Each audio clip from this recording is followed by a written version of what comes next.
Aman Benson. Le journal des stratèges. Boris Kalt.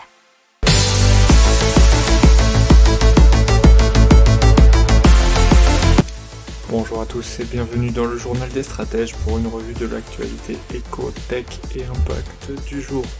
Avec à la une le travail hybride qui devrait devenir la norme pour les chefs d'entreprise européens.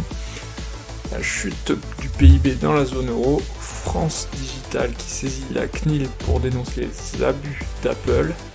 Dans la tech, Coursera et l'apprentissage scolaire en ligne.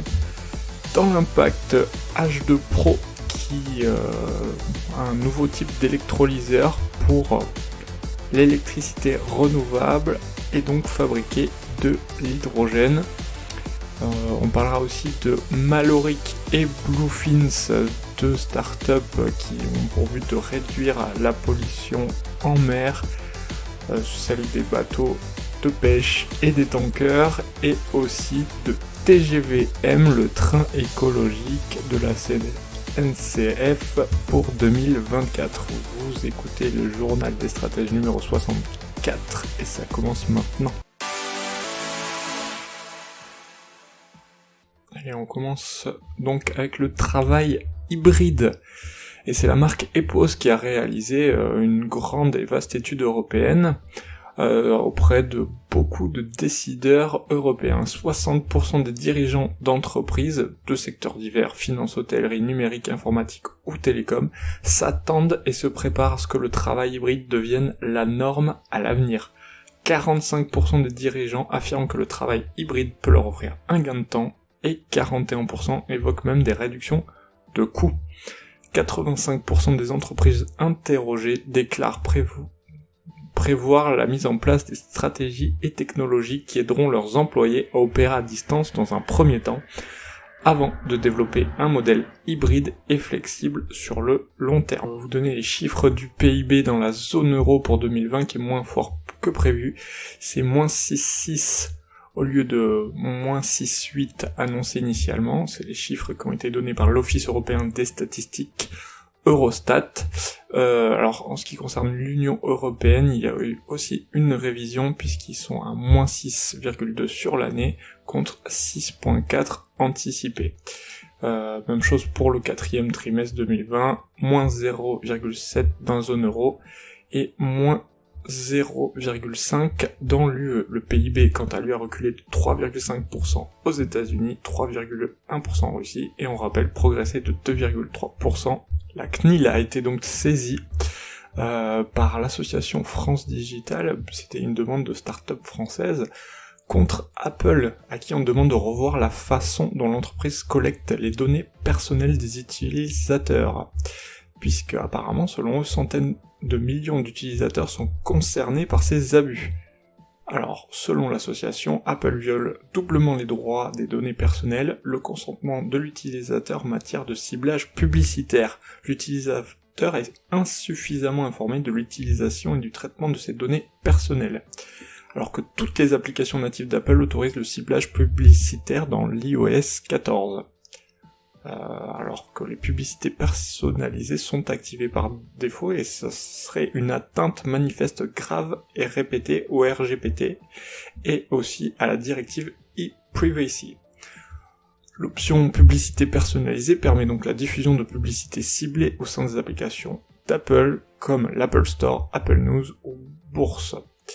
Selon France Digital, Apple se permet sur ses applications des choses qu'il n'autorise pas pour les développeurs d'applications tierces.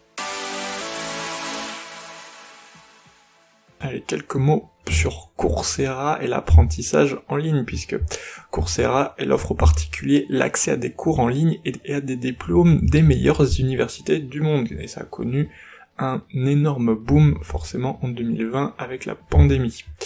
Ils ont demandé vendredi dernier leur introduction en bourse aux États-Unis.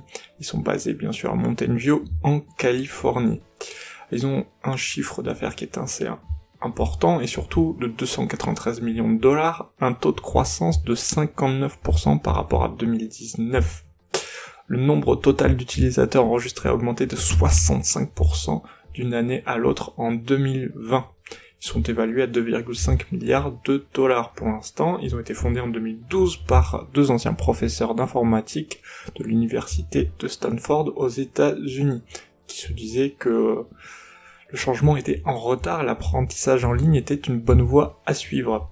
Ils ont déjà plus de 150 universités qui offrent 4000 cours et 2 douzaines de programmes d'études à des prix inférieurs à ceux de nombreuses offres d'études en présentiel. Ils sont en partenariat avec 330 agences gouvernementales dans 70 pays et 30 États et villes des États-Unis.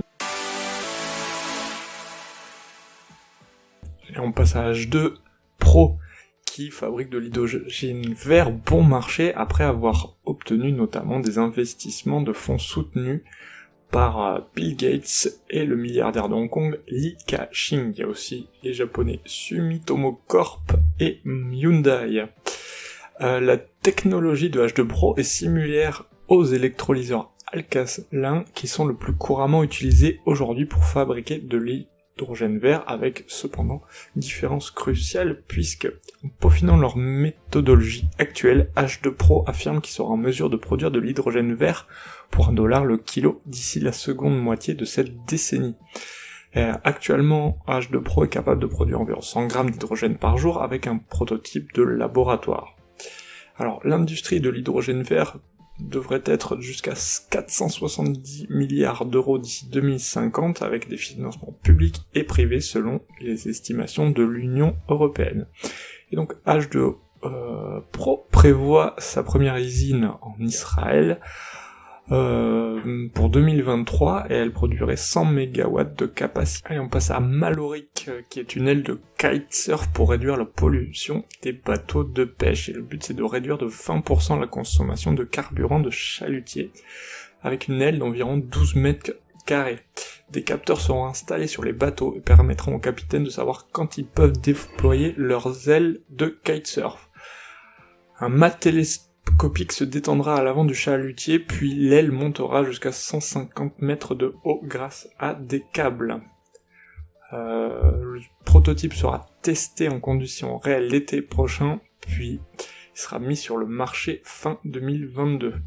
Le business model, c'est un système locatif et les pêcheurs reverseront chaque mois la moitié des économies qu'ils auront faites en carburant. On continue avec un objectif similaire, c'est Bluefin, et une nageoire de baleine pour les gros tankers. C'est comme un petit foil, un gros foil, et un système de propulsion généré par les mouvements de la mer. Le système est alimenté par la force houlomotrice qui permettrait en plus de générer de l'électricité susceptible d'alimenter le navire. C'est une nageoire d'environ 25 mètres de long et 10 mètres de large, qui s'actionne lorsque la mer ondule et que le navire se met en mouvement. Les navires pourraient économiser là aussi 20 à 30% de carburant sur les routes. Ces besoins ont été imposés par l'accord de Paris pour réduire bien entendu les émissions d'au moins 50% en 2050 par rapport à 2008. Et selon l'Organisation maritime internationale et une étude menée en 2020, le transport maritime serait responsable de 2,9% du total des émissions de gaz à effet de serre au monde. Le coût de cette nageoire, c'est, selon son inventeur, entre 1 et 10 millions, suivant la taille et la complexité du navire.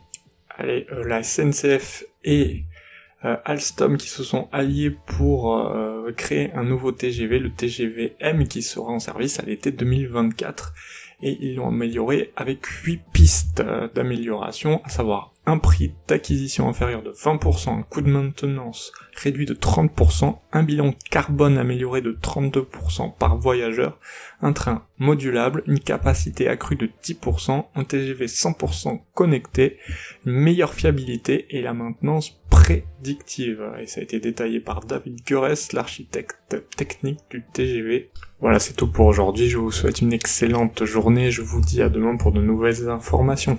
Ciao.